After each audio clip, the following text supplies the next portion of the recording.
Can you tell us, Derek, a little more about the mills that were constructed here at Monticello? Sure thing, and the main point is mills. Jefferson it was one of his ambitions to establish what he called a manufacturing mill. If we go to the next image, please. We see that here's that same map of the agricultural fields, but with all the mills marked out as well. Jefferson, when he first inherited the Monticello plantation, he also inherited what was called a toll mill from his father that was built at Shadwell, probably at the same location that the manufacturing and toll mill is shown on this particular map. However, there was a huge flood in 1771.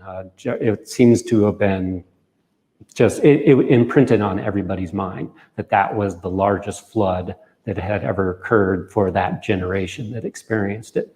And it wiped out Peter Jefferson, Thomas Jefferson's father's toll mill. Thomas almost immediately thought, hey, I need to rebuild this. A toll mill was a mill that ground wheat or corn for plantation use.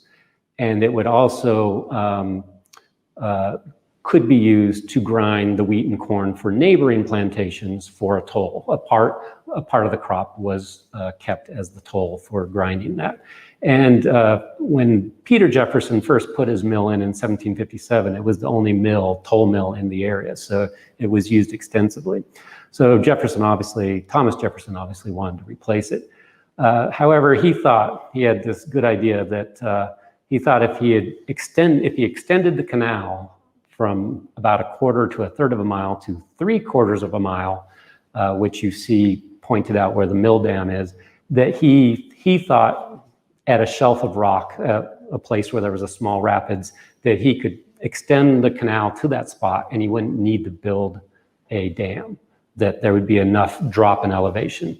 However, since the canal was so long, and unfortunately, since he had to blast through rock, or his enslaved workforce had to blast through rock, that the edges of the canal were jagged and uneven, and that slowed the water down the canal's route. So Jefferson realized, no, I have to have a dam built.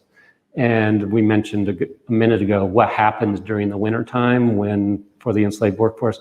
Another one of the things the enslaved workforce had to do over the winter, December, January, February, is go and stand in that water and build the dam. That was one of the assigned tasks for the winter of, I think it was 1803, 1804, when that was being constructed. So it was, that's where part of the field labor force went that particular year.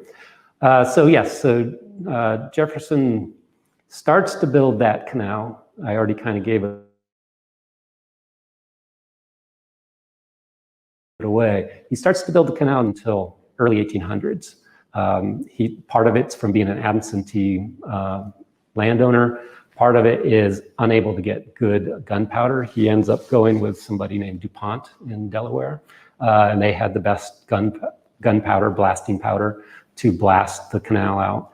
And then while he was president, he finally gets the canal finished and starts to build the manufacturing mill, which was meant for grinding the wheat crop, solely the wheat crop for export, the stuff that was shipped down to Richmond and then sold and shipped off to Europe.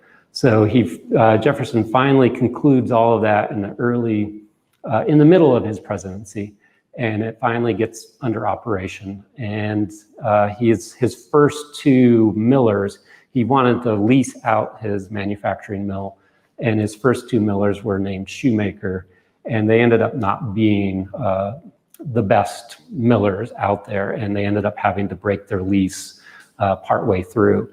And that was something that plagued Jefferson throughout the rest of his life, was finding competent millers to take over the manufacturing mill.